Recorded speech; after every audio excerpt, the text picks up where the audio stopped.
erdhi reagimit ishte zhdukur. Ne mendojmë shumë gjëra, kështu që të paktën kjo që ndodhi është një gjë e mirë dhe një gjë e mirë, ajo e theti në editorialin tënd, që opozita e kishte një shans të bashkohej, nuk e di a ka më, por bashkim nuk do të thotë as ti prish, as të marrësh mesazhin, as zbulosh agentët grek dhe as agentët rus. Në qoftë se ndjen që kanë gjë për të ndarë me ata njerëz, mund të shkosh protestosh si qytetar i lirë, pavarësisht se mund të jesh deputet apo shumica aty e keti, po çështja është e kam Flor Binaj në lidhje direkte? Flori më mbrëma. Mbrëma zoti Peka, mbrëma të falenderoj. Dhe pyetja ime e parë për ty është, kam parë që ke qenë aktiv, ke qenë në protestë, ke qenë pothuajse në gjitha protestat që kryesisht që organizohen nga shoqëria civile, ja është një prej pankartave që mbahet dje. Për çfarë proteston Flor Binaj?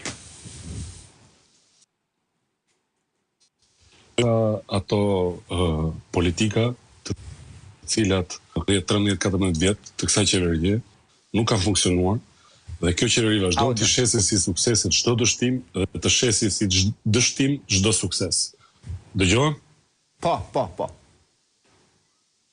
Po, Flori, po. Dhe kjo propagandë që nuk ka rëndësi se si është në të vërtet realiteti, po se si duket, se si e shesim ne, me diellin që lind nga veriu, e me miliardat e miliardat të turistëve që vinë këtu, po që në fakt nuk po shohim asnjë gjë të mirë.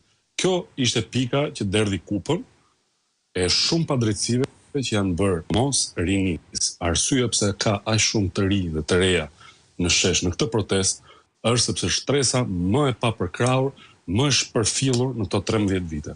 Është shtresa që nuk e gjen në asnjë emision, në asnjë televizion, në asnjë program, e vetëm në përcepa të gjimnazeve, në përcepa të shkollave, duke ndjekur ato modele suksesi të dështuara që i shet kjo qeveri, të cilët po i shohim sot, këta influencer, këta tipa, këta gjerët e tjerë me radhë, që kanë qenë thjesht një flluk e madhe sapuni, se nuk po u ndihet goja.